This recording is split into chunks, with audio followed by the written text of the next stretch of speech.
الحمد لله وكفى وسلام على عباده الذين اصطفى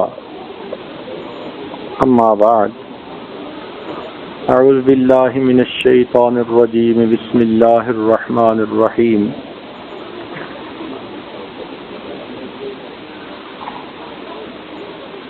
ربنا هب لنا من أزواجنا وذرياتنا قرة أعين واجعلنا للمتقين إماما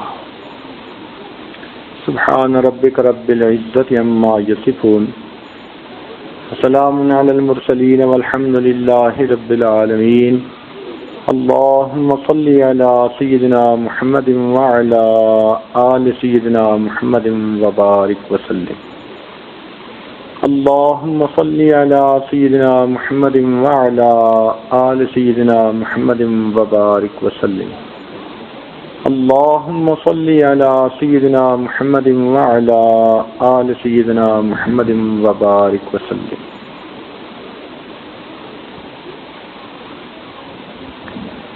بچے اللہ رب العزت کی نعمتوں میں سے ایک نعمت ہیں. ان کے لیے انبیاء کرام نے بھی دعائیں مانگی. سیدنا ابراہیم علیہ السلام اپنے بڑھاپے میں دعائیں مانگتے رہے. حضرت زکریا علیہ السلام دعائیں مانگتے رہے. یہ انسان کی فطرت ہے کہ وہ چاہتا ہے کہ میری اولاد ہو. جب اللہ رب العزت یہ نعمت کسی کو عطا کر دیں تو اس پر کچھ ذمہ داریاں عائد ہوتی ہیں. ایک ذمہ داری یہ ہے کہ ان بچوں کو جسمانی طور پر بھی اچھی پرورش دی جائے، اور اس سے بڑی ذمہ داری یہ کہ ان کو صحیح معنوں میں انسان بنایا جائے. یہ نہ ہو کہ کھا پی کے گھوڑے کی طرح پل تو جائے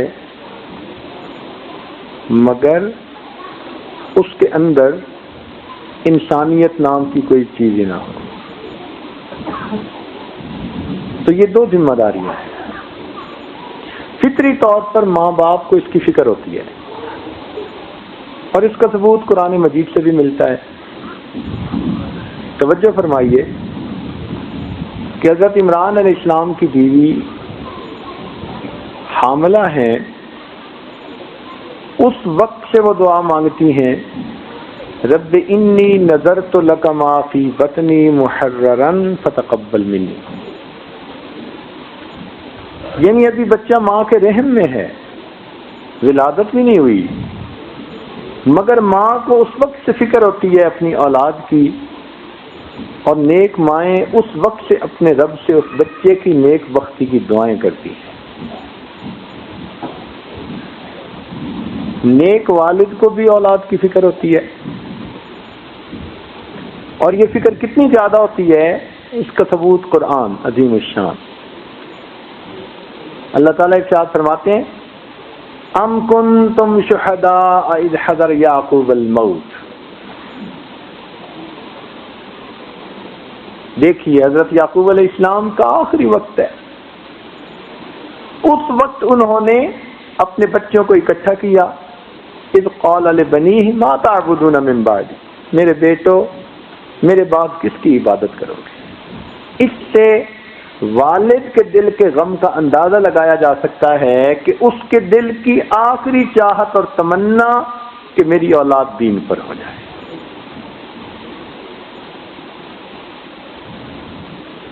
تو ان دونوں آیتوں سے یہ اندازہ ہوتا ہے کہ ماں باپ اگر نیک ہوں تو ان کو اولاد کی کتنی فکر ہوتی ہے. بچوں کی حیثیت ایک مولٹن میٹل کی سی ہے. اس کو جس سانچے میں آپ ڈال دیں یہ وہی شکل اختیار کر لیں گے. ایک دفعہ یہ ڈھل گئے تو پھر دوبارہ کسی کام کے.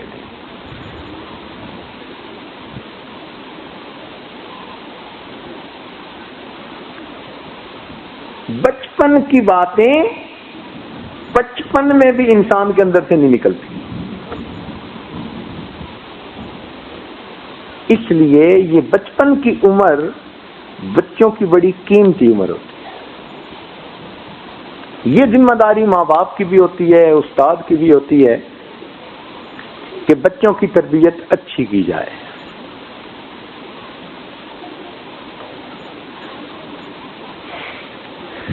اس عاجز کو 1976 سے مدارس کے بنانے اور چلانے کا اللہ نے موقع دیا. کم و بیش 25 مدارس اس وقت بھی ملک بیرون ملک میں ایسے ہیں کہ جن کی ابتدائی اینٹ بھی عاجز نے رکھی، اور اس وقت دورہ حدیث تک اگر وہ ہیں تو اس عاجز ہی کے مشوروں سے چل رہے ہیں. ان میں ہزاروں بچوں کے کیسز ہمیں ڈیل کرنے کا موقع ملا. کوئی پڑھتا نہیں، کوئی بڑا بریلینٹ ہے، کسی کے ماں باپ کی چاہت ہے حافظ بنے، بچہ نہیں بنتا. کہیں بچے کی چاہت ہے حافظ بنوں، ماں باپ نہیں چاہتے، وہ انگریزی کے دل دادا. عجیب و غریب قسم کے کیسز ڈیل کرنے کا موقع ملا. مختلف عمر کے بچوں اور بچیوں کے علیحدہ علیحدہ پرابلم بھی سامنے آئے. اس لیے کہ جب مدارس چلائے جاتے ہیں تو پھر پرابلم سارٹ آؤٹ کرنے ہوتے ہیں. ہر کیس، ہر بچے کا انڈیویجول کیس ہوتا ہے. استاد کو دیکھنا ہوتا ہے کہ اس بچے کو میں نے کیسے چلانا ہے. بعض بچے آنکھ کا اشارہ پہچان لیتے ہیں، بعض بچوں کو ڈانٹ ڈپٹ کرنی پڑ جاتی ہے. جیسی روح ویسے فرشتے. یہ اب استاد کے اوپر منحصر ہیں کہ وہ بچے کو کتنی انڈیویجول اٹینشن دیتا ہے. اسی لیے امریکہ میں کسی بھی کلاس میں 25 سے زیادہ بچے نہیں رکھے جاتے. میکسیمم مجبوری میں 30 ہوتے ہیں اور 30 سے اوپر بین لگا دیتے ہیں کہ اس طرح استاد بچوں پر انفرادی توجہ نہیں دے سکتا. اور جو ان کے اسکالرشپ لینے والے بچے ہوتے ہیں، پریزیڈینشل ایوارڈ لینے والے بچے ہوتے ہیں، وہ ایک کلاس میں 20 ہوتے ہیں.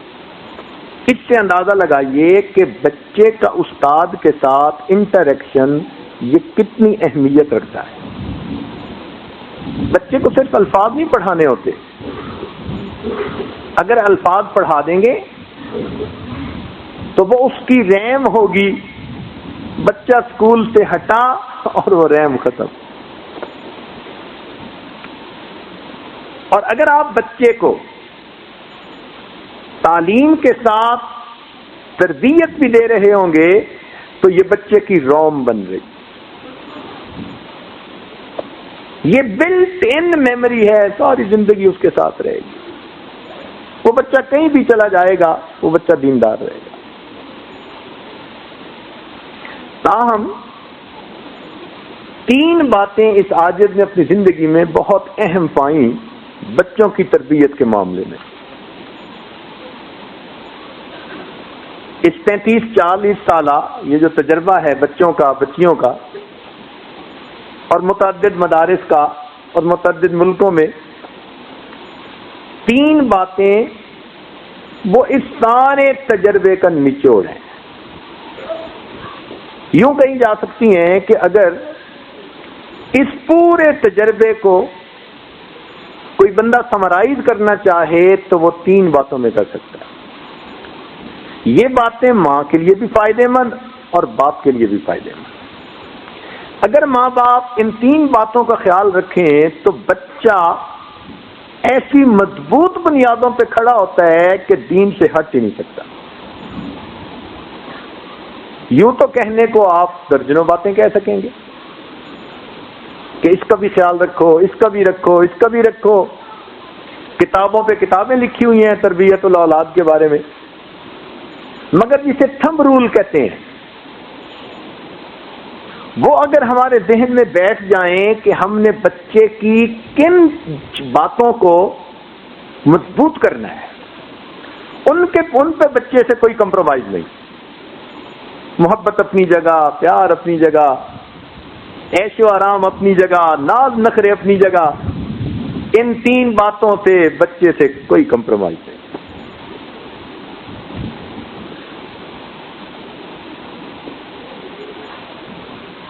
ان 3 باتوں سے پہلی بات کہ بچے کو ہمیشہ سچ بولنے کی عادت ڈالیے۔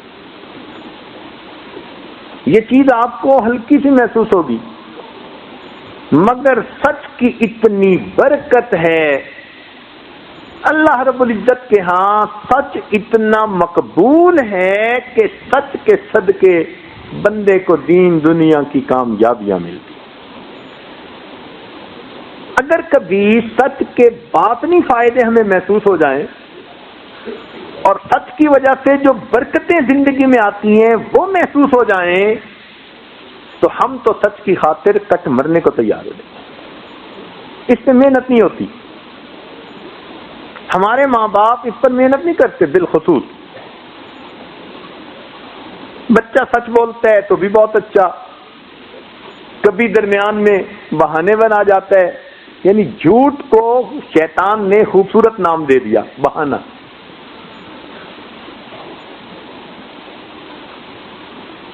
اور فرنگی ملکوں میں تو انہوں نے ویسے ہی جھوٹ کو، جی میں نے ذرا سٹیٹمنٹ اور دے دی تھی تاکہ بندے کو گلٹی کنشس بھی نہ فیل ہونا پڑے۔ یہ سچ انسان کی زندگی میں ایک مین کالم کی حیثیت رکھتا ہے۔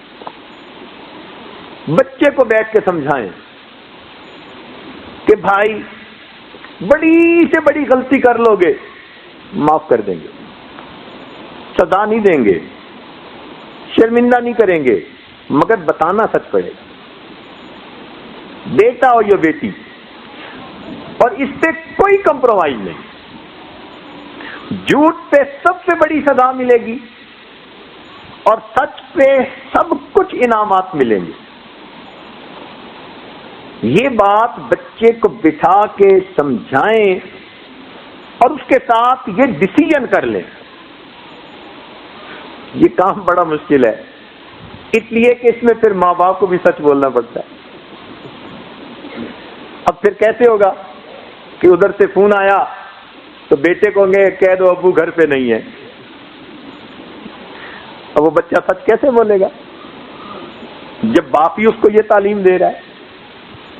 یہ کام جب آپ کرنے لگیں گے تو یہ کام آپ کو انتہائی مشکل نظر آئے گا، لیکن اللہ تعالیٰ کی شان، اتنی برکت اس کی ہم نے اپنی زندگی میں دیکھی ہے، اتنی برکت دیکھی ہے کہ الفاظ میں بیان ہی نہیں کر سکتے۔ سلوک کے درمیان میں ایک موقع پر اس عاجز کے شیخ نے حکم دیا کہ بچہ اس پر محنت کرو کہ زبان سے جھوٹ نہ نکلے۔ ہم نے اس کو معمولی بات سمجھا کہ ٹھیک ہے آج سے ہم نے سن لیا، اب ہم جھوٹ نہیں بولیں گے۔ اوہو، اتنا مشکل یہ کام دیکھا، اتنا مشکل کام دیکھا، زبان سے جھوٹ نکل جاتا۔ ایسے ہی نہیں بیٹھے ہوئے جھوٹ نکلے گا، جب تھوڑی سی کہیں غلطی ہوئی، سستی ہوئی، کوتاہی ہوئی، شرمندگی برداشت کرنی پڑے گی، استاد ڈانٹ ٹپٹ کرے گا۔ اب ایسے موقعوں پہ خود بخود اس کو بہانے لوگ کہتے ہیں ہوتا سیدھا سیدھا جھوٹ ہے۔ یاد رکھنا، جھوٹ جتنا تیزی سے بھاگے سچ ہمیشہ اس کو جا کے پکڑ لیتا ہے۔ سچ کے فائدوں میں سے ایک فائدہ یہ ہے کہ بندے کو یہ نہیں یاد رکھنا پڑتا کہ میں نے کیا کہا تھا۔ سچ سچ ہے۔ آپ کو نظر آئے گا کہ سچ بولنے میں نقصان ہے، مگر کبھی ایسا نہیں ہوگا۔ اللہ تعالیٰ سچوں سے محبت کرتے ہیں، وہ کبھی سچے انسان کو دنیا کے اندر رسوا نہیں ہونے دیتے۔ توجہ فرمائیے، عمر بن خطاب رضی اللہ عنہ کے زمانے میں ایک عیسائی بادشاہ گرفتار ہوا۔ اس نے مسلمانوں کے خلاف اتنا کچھ کیا تھا کہ اس کا وجود تو ایک لمحہ کے لیے بھی برداشت نہیں تھا. ہر بندہ چاہتا تھا اس کو تو قتل ہی کر دیا جائے. اللہ کی شان کہ وہ عمر بن الخطاب عنہ کے سامنے پیش ہوا. ہاتھ بندے ہیں، پاؤں میں بیڑی ہیں. عمر بن الخطاب عنہ بڑے اس پہ غصے تھے. آپ نے بھی جلاد کو حکم دیا کہ اس کا سر قلم کر دیا جائے. اس نے کہا کہ جی مسلمان تو بڑے رحیم ہوتے ہیں، تو کیا موت سے پہلے میری کوئی خواہش پوری ہو سکتی ہے؟ بتاؤ بھائی. اس نے کہا ایک پیالہ پانی چاہیے. عمر بن الخطاب عنہ نے ایک پیالہ پانی لایا، اس کو دلوا دیا. اب وہ پینے لگا تو رک گیا. کہتے جی خوف اتنا ہے جلاد کا کہ وہ میری گردن اڑائے گا کہ مجھے ڈر ہے کہ میں جس وقت پانی پی رہا ہوں گا کہیں وہ مجھ پہ تلوار کا وار نہ کر دے، تو مجھ سے پانی نہیں پیا جاتا. عمر بن خطاب نے فرمایا بھائی تم تسلی رکھو، جب تک تم یہ پانی پی نہیں لیتے تمہیں قتل نہیں کیا جائے گا.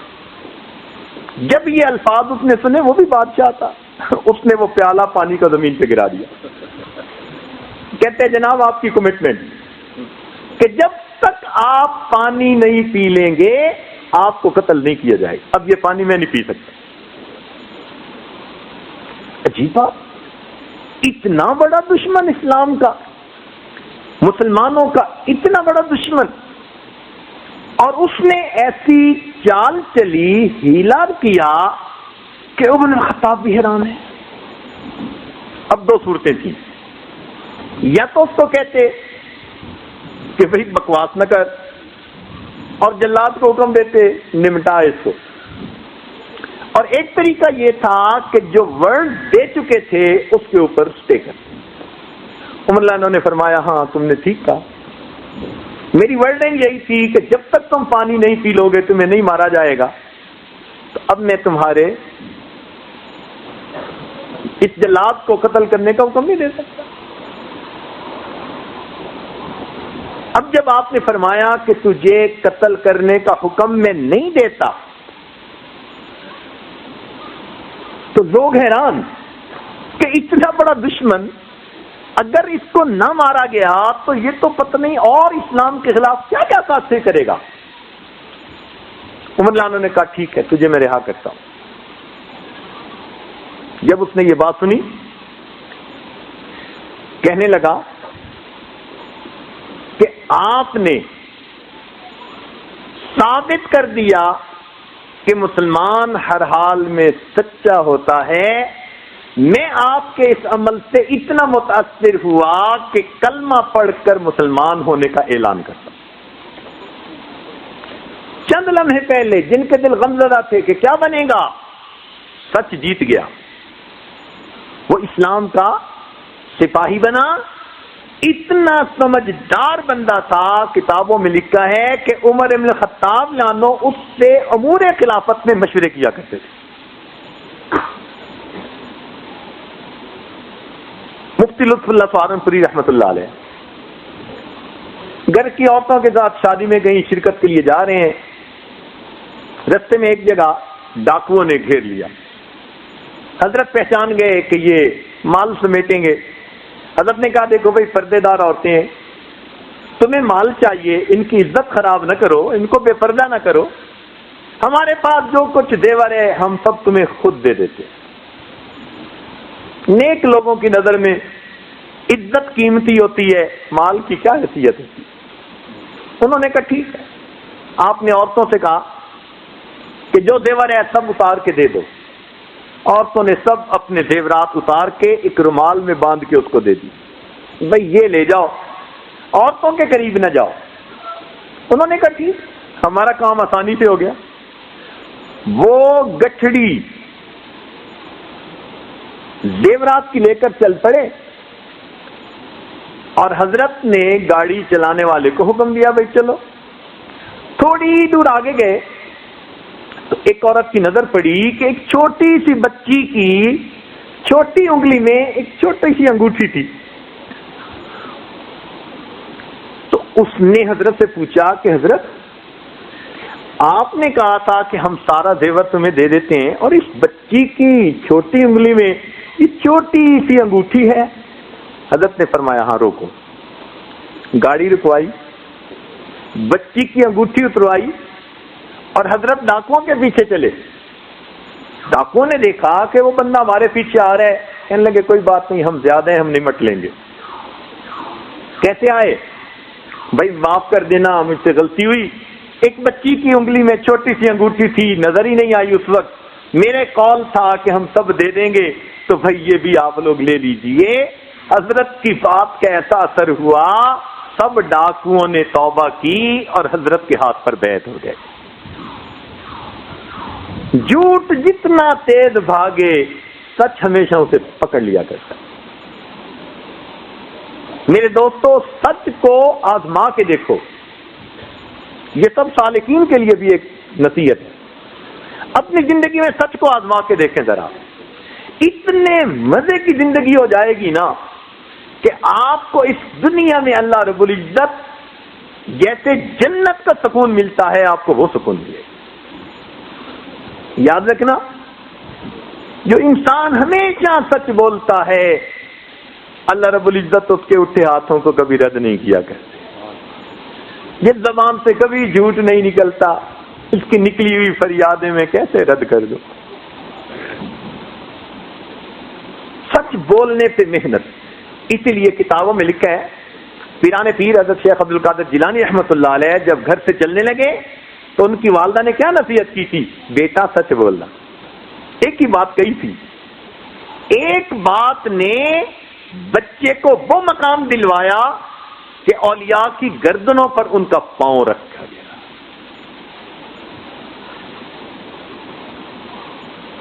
اس کو زندگی میں آزمائیے، عہد کر لیجئے، آج کے بعد جھوٹ نہیں بولنا، رانگ سٹیٹمنٹ نہیں دینی۔ شرمندگی ہوگی تو یہی کی ہوگی نا، 2 منٹ کی بات ہے، معذرت کر لیں گے، معافی مانگ لیں گے، تسلیم کر لیں گے، ناکی کا مسئلہ ہے نا۔ مگر سچ کی برکتیں آپ اتنی دیکھیں گے حیران ہو جائیں گے۔ تو بچے کو بتائیں کہ اس پہ کوئی کمپرومائز نہیں، ہم جھوٹ نہیں برداشت کر سکتے۔ آپ ہزاروں روپے کی چیز ضائع کر دیں گے، برداشت کریں گے۔ بڑی سے بڑی غلطی کوئی اور کر بیٹھیں گے، برداشت کریں گے، جھوٹ نہیں برداشت کر سکتے۔ پہلی بات۔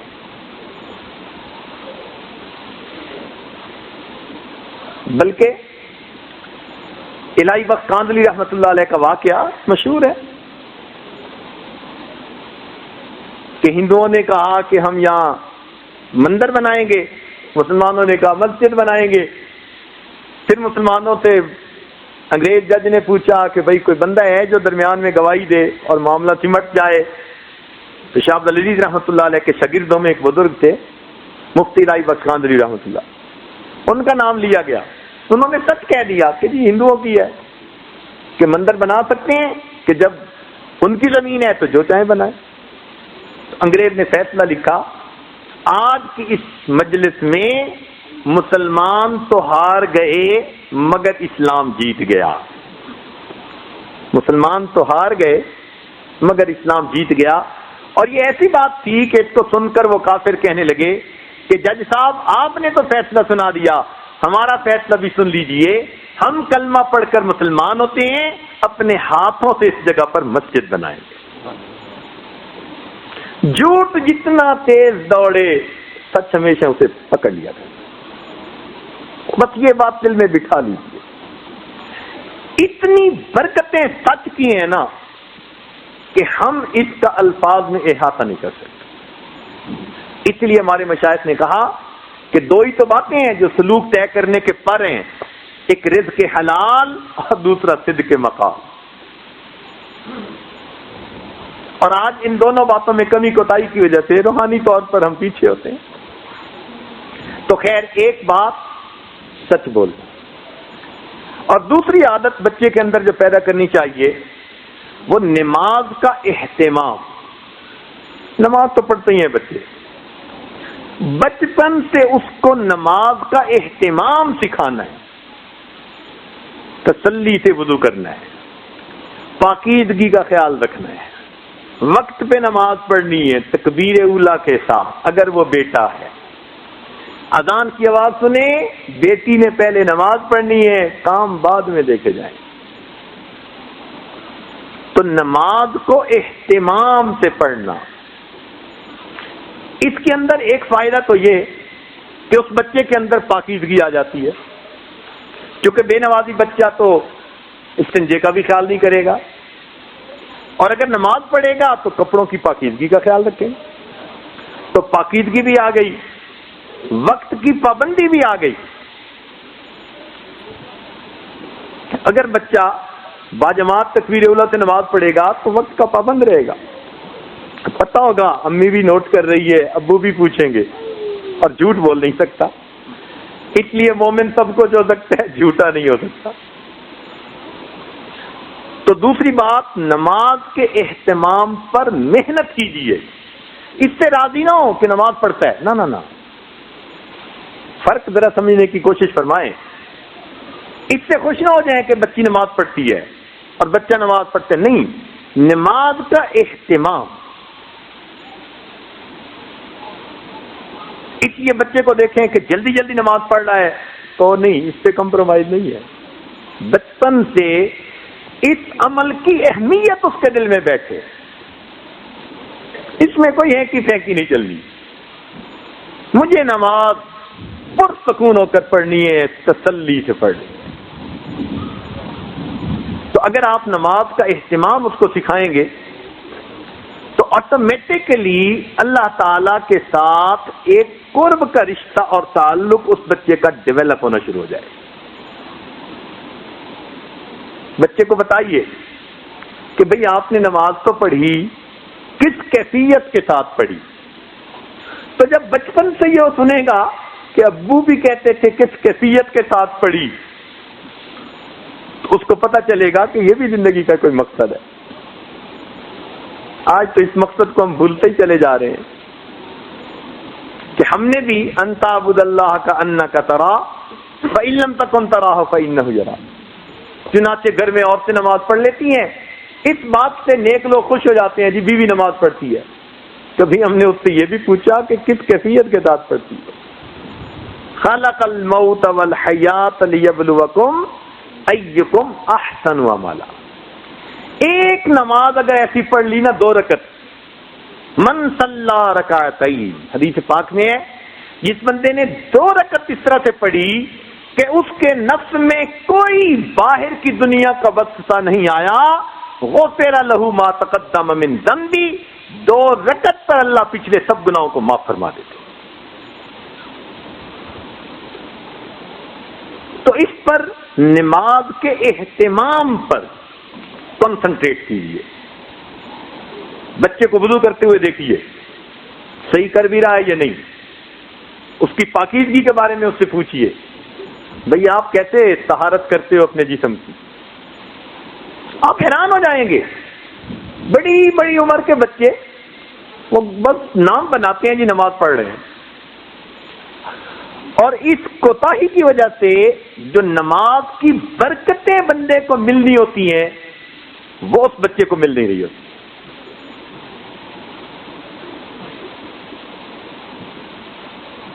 تو نماز کا اہتمام، اس پہ زور دیجئے۔ استاد کلاس میں بھی بچوں کو یہ سمجھائیں، ان کو حدیث سنائیں، ان کو بتائیں کہ نماز صرف ظاہر داری ہی نہیں کرنی، نماز کو جما کے پڑھنا ہے، پرسکون ہو کے پڑھنا ہے، دنیا کے خیالات سے خالی ہو کر پڑھنا ہے۔ خود بھی محنت کریں، اپنے بچوں کو بھی محنت کروائیں، یہی تو محنت کا میدان ہے مومن کے لیے۔ جتنا آپ بچے کو نماز کی اہمیت پر ابھاریں گے، ایکسائٹ کریں گے، بتائیں گے، اتنا ہی اس کی زندگی میں اللہ تعالیٰ کی طرف سے برکتیں ہوں گی۔ احادیث میں جتنے فائدے نماز کے بتائے گئے، کسی اور عمل کے اتنے نہیں بتائے گئے۔ اللہ تعالیٰ کام کے ذمہ دار ہوتے ہیں، اللہ تعالیٰ اس کو سرخرو کرتے ہیں، برکتیں دیتے ہیں، رزق میں برکت، اتنے فائدے کہ کوئی حد نہیں۔ اچھا بچے کو جب آپ دیکھیں کہ ذرا اچھی نماز پڑھ رہا ہے تو اس کو انعام دیا کرے. بیوی کو کبھی مصلی پہ بیٹھے دیکھیں تو بھولے سے تعریف کر دیا کرے. کیونکہ ہمارے نوجوان بیویوں کی تعریف نہیں کرتے. نیک بیوی ہوگی، پاک دامن ہے، وفادار ہے، نیکوکار ہے، ان کی زبان گنگ ہوتی.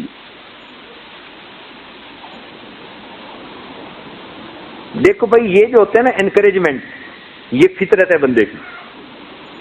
آپ اندازہ لگائیے کہ مچھلی کو جب سکھایا جاتا ہے تو اس کو کہتے ہیں کہ تم چھلانگ لگاؤ، تو مچھلی چھلانگ لگاتی ہے تو اس کے منہ میں پھر چھوٹی مچھلی ڈالتے. ایک جگہ ہمیں ایکویریم میں وہ مچھلیوں کے کرتب دیکھنے کا موقع ملا، تو ٹرینر سے پھر بعد میں کویسچن آنسر ہوئے. تو ہم نے یہ کویسچن پوچھا کہ بھئی تم نے یہ فٹ بال لٹکایا ہوا تھا 35 فٹ اونچا، اور مچھلی کو تم نے آواز دی، وہ اس کونے سے آئی اور بالکل اس کے نیچے آ کے اس طرح سے نکلی کہ 35 فٹ اوپر جا کر اس نے بال کو کک لگائی. یا اللہ، اس جانور کو کیسے ٹرین کیا؟ ہم تو بندوں کو اور انسانوں کو ٹرین نہیں کر پاتے. تو جب ان سے ڈسکس کیا نا تو انہوں نے یہ بات کہی، انہوں نے کہا جی کہ فطرت ہے ہر چیز کی کہ وہ انسینٹو چاہتا ہے، انکریجمنٹ چاہتا ہے. ہم نے جب اس مچھلی کو شروع کیا تو یہ نہیں سنتی تھی بات، لیکن جب اس نے ایک دفعہ ایسا کیا ہم نے اس کے منہ میں مچھلی ڈالی، پھر دوبارہ کیا مچھلی ڈالی. ہر دفعہ اب یہ انسینٹو ہم نے دینا شروع کر دیا تو مچھلی کو بھی پتا چل گیا ایسا کرنے سے مجھے انسینٹو ملتا ہے. اس نے کرنا شروع کر دیا. اب بتائیے کہ جانوروں کو انسینٹو دے کے اگر وہ ایسے کام کروا لیتے ہیں، کیا ہم انسان کے بچوں سے نہیں کرواتے؟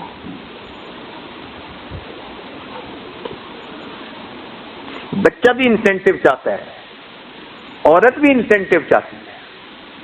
آپ جائز کام میں اس کی تعریفیں کیجئے. کبھی آپ گھر آئے، اس کو مصلی پہ تلاوت کرتے دیکھا، تسبیح پڑھتے دیکھا، آپ تعریف کیجئے، دل کھول کے تعریف کیجئے کہ مصلی پہ بیٹھی تو مجھے بہت اچھی لگتی ہیں، آج تو دیکھ کے میرا دل خوش ہو گیا، آج میں بہت خوش ہوں آپ کو اس طرح دیکھ کے.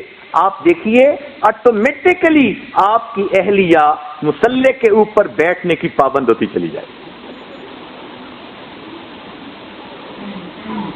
تو یہی حال بچے کا کہ جب بچے کو آپ دیکھیں کہ اچھا وضو کیا، صاف رہتا ہے، سچ بولتا ہے، اس کو انسینٹو دیا کریں، اس کو انعام دیا کریں. انعام کی مقدار کا نہیں ہوتا، انعام کا لفظ ہی اللہ کا انعام ہے.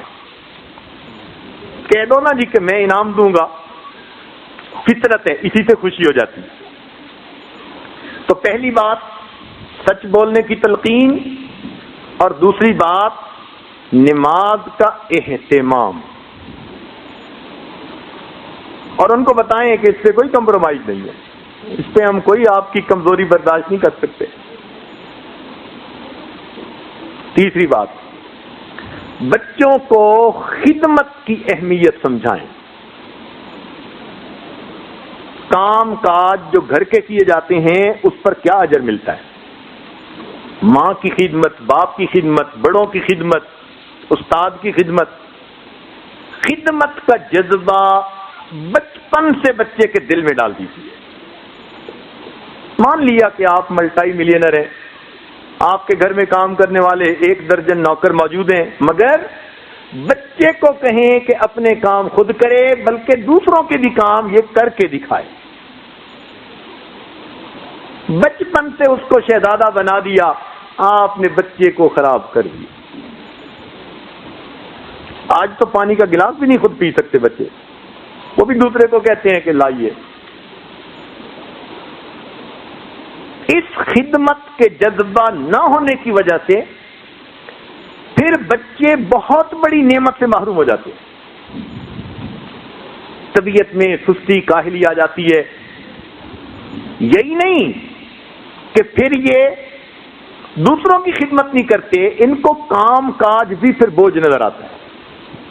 اس لیے آج شکایت ہے اکثر ماں باپ کی طرف سے، بچے کام میں دلچسپی نہیں لیتے. بھئی آپ نے بچپن میں کون سی خدمت سکھائی ہے اس کو؟ بچپن میں خدمت سکھاتے، آج بچوں کے اعضاء ریفلیکسز کے اندر نرمی ہوتی اور بچے خود بخود دوڑ بھاگ کے اپنا کام کر رہے ہوتے ہیں. عبادت سے جنت ملتی ہے اور خدمت سے خدا ملتا ہے. کیا پتا یہ بچہ کبھی کس اللہ والے کی خدمت کرے اور اس کی اس کو دعا لگ جائے. سلطان محمود غزنوی کا والد ایک سپاہی تھا، ایک عالم باللہ تھے، اللہ والے تھے. اس کو اپنے گھر پہ ٹھہرایا اور 3 دن اس کی خدمت کی تو انہوں نے جاتے ہوئے اس کو دعا دے دی. اللہ نے سپاہی سے اس کو فوج کا جرنیل بنا دیا اور بیٹا وقت کا بادشاہ بنا.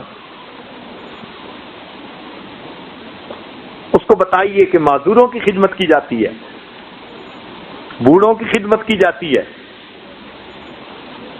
تو اس کے دل میں رحم کا مادہ پیدا ہوگا، احساس ہمدردی ہوگا. اس ایک لفظ خدمت کی وجہ سے اس بچے کے اندر اچھے اخلاق آتے چلے جائیں گے. جب دوسروں کی بات سنے گا جو بڑے ہیں تو پھر ماں باپ کی کیوں نہیں سنے گا؟ آج اس کو خدمت بتائی نہیں، وہ ماں باپ کی بھی نہیں کرتے.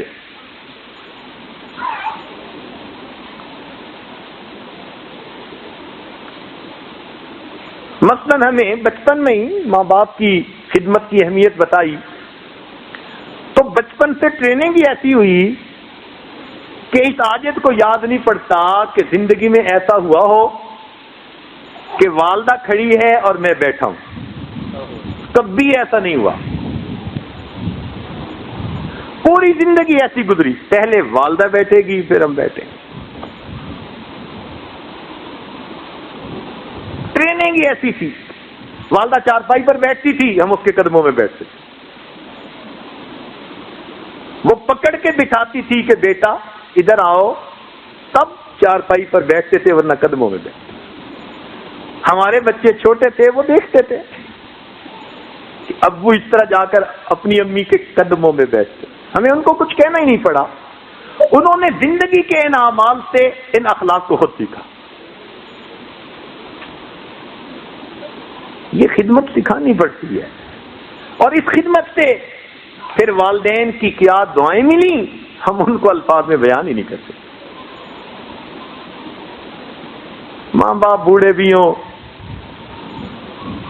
ان کی زبان سے نکلے ہوئے کچھ الفاظ ایسے اوقات ہوتے ہیں اللہ کے ہاں قبول ہو جاتے ہیں. تو خدمت کا جذبہ یہ تیسرا لفظ ہے. ان کو بیٹھ کے واقعات سنائیں کہ خدمت اس طرح کی جاتی ہے، اس طرح فلانے کی، اس طرح یہ ہوا، تاکہ بچوں کے اندر ایک شوق.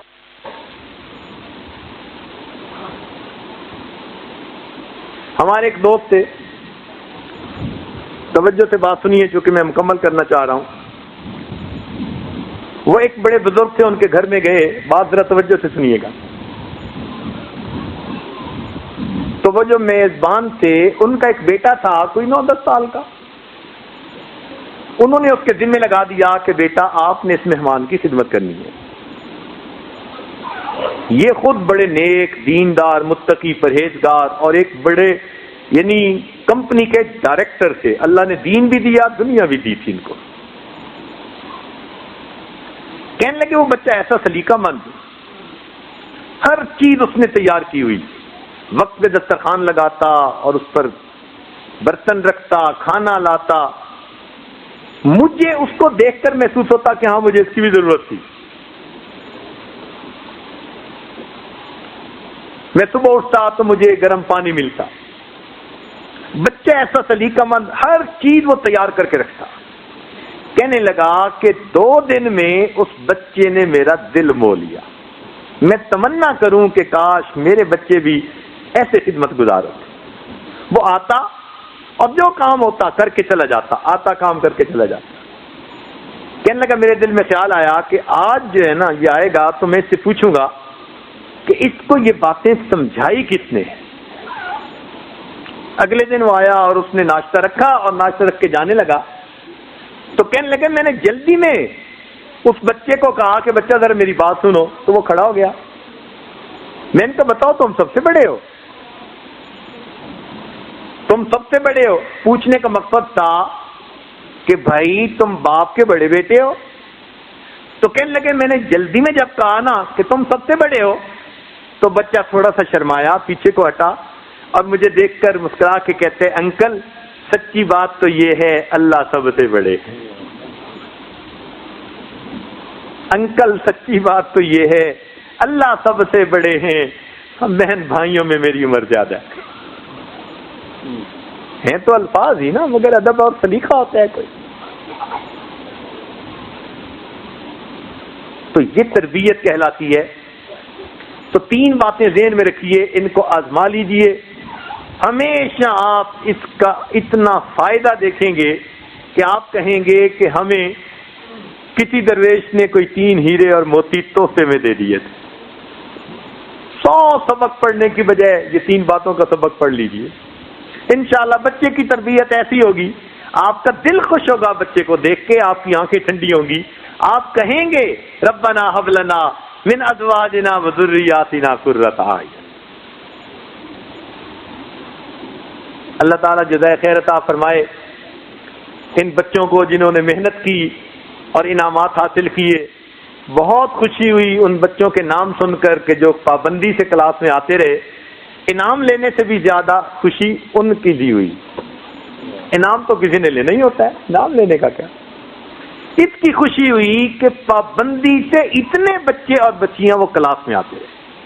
یہ بڑی اچیومنٹ ہے. اللہ تعالیٰ اس ادارے کو دن دگنی رات چوگنی ترقی نصیب فرمائے. اور جن اساتذہ نے یا معلمات نے محنتیں کی, اللہ تعالیٰ ان کو بھی اپنے مقبول بندوں اور بندیوں میں شامل فرمائے.